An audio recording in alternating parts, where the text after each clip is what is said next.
안녕하세요, 식소남 미카엘입니다. 식섭!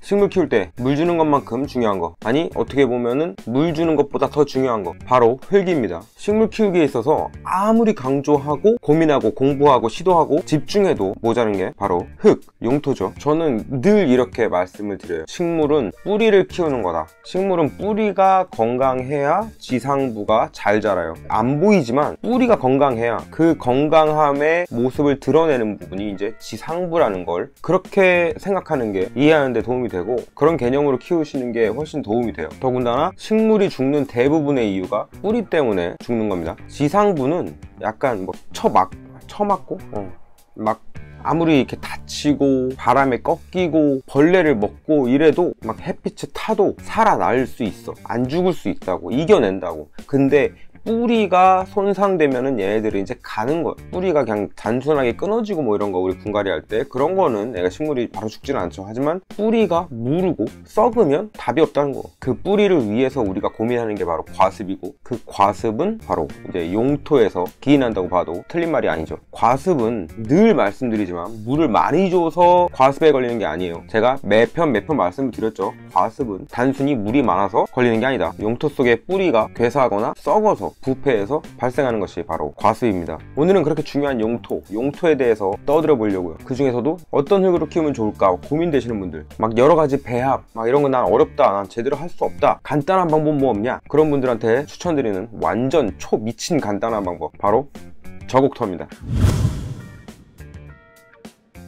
저곡토는 일본 관동 지방의 지층에서 이제 채취할 수 있는 흙이에요. 그 흙이 빨갛거든. 그래서 원래 이름은 아카다마, 그 일본에 보면은 도치기현의 난타이산이라고 있어요. 안 가봤지만 난타이산에서 이제 분출한 화산재가 떨어져서 오랜 시간 떨어져서 쌓여서 만들어진 그곳에서 채취하는 흙입니다. 그러니까 화산재가 쌓여서 만들어진 흙이죠. 그거를 이제 파내서 그래듈, 그러니까 알갱이화 시킨 게 그게 저곡토입니다. 그 알갱이화 시키는 그래듈 공법도 여러 가지가 있어요. 그 제조사나 브랜드마다. 보통은 이제 화력 갖다가 하는데, 혹은 자연풍으로 말리거나. 근데 좋은 거는 이제 열풍으로 만드는 저곡토가 더 좋은 건데, 그건 뭐 다음에 말씀을 드리고, 일단 오늘의 주제에 맞게 그 초간단 방법, 그거부터 이제 시원하게 말씀을 드리고, 그 다음에 거기에 필요한 자세한 이야기는 뭐 듣고 싶은 분들은 이제 들으시라. 일단 난 답을 알려줄 테니까 뭐 이거 듣고 나가셔도 돼.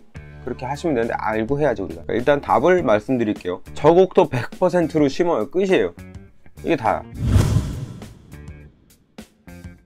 세상 간단하죠. 장난해? 이게 말이 된다고? 네, 됩니다. 제가 식물 덕질을 한 게 20년 가까이 돼요. 미친듯이 덕질을 한 게. 그동안 저곡토 100%로 심어서 수많은 애들을 제가 키워내고 커지고 늘리고, 그렇게 늘어나면 또 나눔도 하고 교환도 하고 저렴하게 분양도 하고 그랬어요. 제가 직접 겪었습니다. 그렇게 많이 키웠어요. 가장 속 편한 방법이라 제가 자주 애용했었습니다. 진짜. 저는 특히 처음 접하는 애들, 그런 애들 이제 얘가 물 좋아하나? 물 싫어하나? 애매할 때 물 얼마나 먹는지 뭐 이런 거 별로 이렇게 찾아봐도 데이터 없거나 애매할 때, 그럴 때 그냥 저곡토 100%에 심어버렸어요. 그냥. 그런 다음에 애 꼬라지를 보는 거죠. 얘가 물 금방 고파하네, 얘 물 안 먹고도 단단하네, 이런 식으로 파악할 때도 저곡토 100%에 심어서 키운 경우가 정말 많습니다. 뭐 이 방법은 이전에 포인세티아 편에서도 제가 한번 보여드렸죠. 포인세티아를 저곡토 100%에 심었죠. 그러면 이게 왜 가능한지 우리가 알고 가야지. 왜냐면은 우리는 그냥 키우는 게 아니라 원리를 알고 키우는 사람들이니까. 남들과는 다른 이 식소남 구독자들, 우리 친구들이니까. 그쵸? 좀 전에 말씀을 드렸죠. 얘는 화산재가 퇴적돼가지고 만들어진 그 흙이다. 그 흙을 퍼다가 그래듈, 알갱이화 시킨 거다. 그렇게 만들면서 열을 가한다고 말씀을 드렸죠. 뭐 이게 화력일 수도 있고 열풍일 수도 있고, 그렇게 말리고 건조하고 열을 주면서 동글동글하게 만드는 거예요. 그렇게 이제 이 입자들이 동글동글하게 뭉치면서 거기에 수많은 기공들이 생기게 됩니다. 이거는 그냥 초강력 떼알 구조라고 생각하시면 편해요. 떼알 구조는 뭐 예전에 다뤘었죠. 식물에게 가장 좋은 흙의 구조가 이제 떼알 구조죠. 알갱이 하나하나에 엄청 미세하고 수많은 기공들이 있어가지고 그 기공으로 물도 머금고 공기도 머금고 그런 놈입니다. 우리 식물 과습이 일어나는 가장 큰 이유가 뿌리에 공기가 부족해서 뿌리가 썩는 거예요. 다공성인 저곡토는 그걸 방지하기에 매우 좋은 용토다. 배수력이라는 거는 물이 얼마나 잘 빠지냐, 물이 빠지는 능력을 말합니다. 보수력은 물을 얼마나 잘 머금고 있느냐, 그 머금는 능력을 말하고요. 보비력은 흙에 적용한 비료 성분이 그냥 흘러나가서 유실되지 않고 얼마나 잘 머금고 있느냐, 그 비료분을 유지하느냐, 그게 보비력입니다. 근데 배수력과 보수력이 둘 다 좋다 이렇게 말씀을 드리면은 우리 초심자분들은 좀 갸웃해. 물이 잘 빠지는데 물을 잘 지니고 있던 게 뭔 소리야, 이렇게 이해하실 수 있어요. 단편적으로 들었어요. 그리고 그게 저곡토가 가능한가 이해가 안 되실 수 있어요. 그래서 잠깐 설명을 드리자면, 앞서 알아본 것처럼 저곡토는 흙으로 만든 알갱이에요. 그리고 수많은 기공을 형성하고 있습니다. 그래서 그 공간에 물과 산소를 듬뿍 머금어요. 물을 잘 지니고 있는 거죠. 이게 보수력. 그리고 또 앞서 알아본 것처럼 저곡토는 흙을 알갱이로 만든 거예요. 때문에 알갱이와 알갱이 사이, 그 틈 사이로 공간이 생긴단 말이에요. 그 틈 때문에 물이 잘 흘러 지나가 버리는 거예요. 다시 말해서 화분 속 용토가 성글기 때문에. 그래서 배수력이 좋다. 모래를 이렇게 채운 데에 물을 부은 거랑 자갈을 채운 데다 물을 붓는 거랑 그 물이 빠지는 차이를 상상해 보시면 대충 알겠죠. 이게 그냥 미세한 흙이 아니고 덩어리를 만들어 놨기 때문에 자갈처럼 물이 잘 지나간다. 따라서 물을 머금는 보수력도 좋고, 또 잉여물, 남는 물이 빠져나가는 배수력도 좋다. 동시에 물론 통기성도 좋고요. 그리고 이제 강모래, 뭐 샌드류 이런 애들처럼 비료를 아예 잡고 있지 못하고 흘려보내서 용탈되게 하지 않고, 이 저곡토는 다공성 구조 때문에 그 미립자 특성상 비료분을 끌어당기고 잘 머금고 있어요. 그렇기 때문에 보비력도 좋다.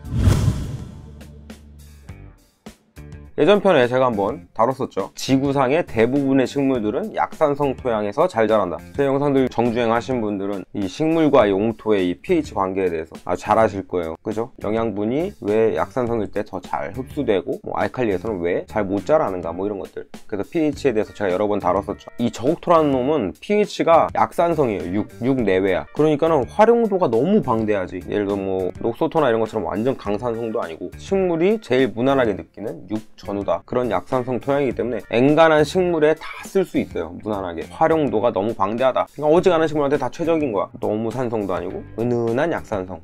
너무 좋지 않습니까? 애지간한 식물에는 다 쓸 수 있는 약산성 토양이기 때문에 제가 추천을 안 할 수가 없죠. 무비 용토다. 영화 무비 아니고, 죄송합니다. 비료가 없다는 뜻이에요. 저곡토는 비료나 유기물이 섞이지 않은 미네랄 용토예요. 그래가지고 뿌리가 다쳤거나 연약한 식물을 심어도 상대적으로 안전하죠. 또한 그 식재하는 식물에 맞게 그 특성대로 비료를 내 맘대로 공급할 수 있다는 이점이 있어요. 비료를 내 맘대로 컨트롤할 수 있는 거. 이건 되게 큰 메리트죠. 간혹 그냥 일반 상토를 쓰면 거기에 이미 비료분이 들어가 있단 말이야. 3주에서 5주분 정도 되는 소량의 비료가 들어가 있는데, 기본으로. 그리고 그냥 상토가 아니고 분갈이 용토, 뭐 배양토 이런 걸 샀을 때는 거기에 풍부하게 비료분이 들어가 있는데, 이게 물론 식물한테 도움이 될 수도 있지만 내가 이 식물한테 질소가 없었으면 좋겠어. 이렇게 질소로 인해서 웃자람에 되게 예민한 식물, 그런 식물들 컨트롤해야 되는데 거기에 이렇게 비료분이 들어가 있으면 빡치죠. 퇴비나 뭐 아니면은 다른 비료분이 들어가 있는 그런 흙들과 달리 얘는 비료가 없다. 무비 용토다. 그래서 내가 원하는 대로, 얘는 질소 없이, 질소는 소량, 얘는 뭐 인을 많이 주고 싶어, 칼륨을 많이 주고 싶어, 아니면 NPK 대신에 미량 요소만 좀 더 주면서 키워보고 싶어, 이렇게 내가 그 식물의 비료를 컨트롤하고 싶을 때 너무 좋다는 거. 물론 이건 이제 초심자분들 얘기가 아니라 지독한 덕후들, 막 이렇게 식물 갖다가 막 이렇게도 키워보려고 하고, 무자랄까봐 뭐 질소를 줄이네, 뭐 칼륨을 높이네, 꽃을 위해서 인을 높이네, 막 이런 지독한 덕후들이 또 있다고 들었어. 나는 왜들 그러는지 모르겠지만 어쨌건 그런 분들한테 해당하는 얘기고, 저는 아니죠. 저는 덕후가 아니. 여튼 비료가 없는 용토기 때문에 원하는 기호에 맞게 적절한 영양분을 첨가하시는 걸 추천드려요, 초심자분들한테. 이게 지금 근데 몇 분짜리로 편집이 될지 모르겠어요. 지금 일단 되게 많이 길어졌거든요. 쓸데없는 걸 너무 많이 말한 것 같기도 하고. 일단 오늘은 여기까지 할게요. 지금 너무 오래 찍은 것 같아서. 다음 편에 그러면 저곡토를 고르는 법, 그리고 미카엘의 추천 제품, 뭐 어떠한 협찬이나 이런 거 아니고 제가 그냥 써고 내돈내산으로 추천하는 저곡토. 저곡토도 아무거나 사면 안 되거든. 그리고 분갈이 이렇게 100% 심으시라는 이 방법 말고도 뭐 다양한 또 저곡토의 활용법들이 있으니까 그런 것도 이어서 한번 다뤄볼게요. 저곡토를 아느냐 모르느냐, 저곡토를 잘 활용하는 것만으로도 이게 식생활이 완전 달라집니다. 죽을 애들이 살 수 있고, 잘 안 클 애들이 잘 클 수 있고, 그리고 맞다, 물 주는 거 좋아하시는 분들 짱이지. 저국토로만 식재를 해놨을 때는 물 맨날 줘도 근데 물 주는 거 힘들다 그럼 또 이건 또 추천할 수 없겠죠. 생각보다 일반 상토, 코코피트 뭐 이런 것들보다는 물 마름이 빠르니까. 어쨌든 자꾸 이렇게 길어진다니까. 나름 그래도 오늘 몇 개 이렇게 주제를 생각하고 이제 한 건데, 여튼 뭐 여러분들 늘 제가 그냥 뻘소리 해도 그런 거 다 즐겁게 봐주시는 분들이 또 가족 같은 우리 친구들이 저번 주 쉬어서 죄송하고요. 그럼 또 저국토 추천 제품이랑 이런 걸로 바로 다음 주에 돌아오겠습니다. 안녕히 계세요.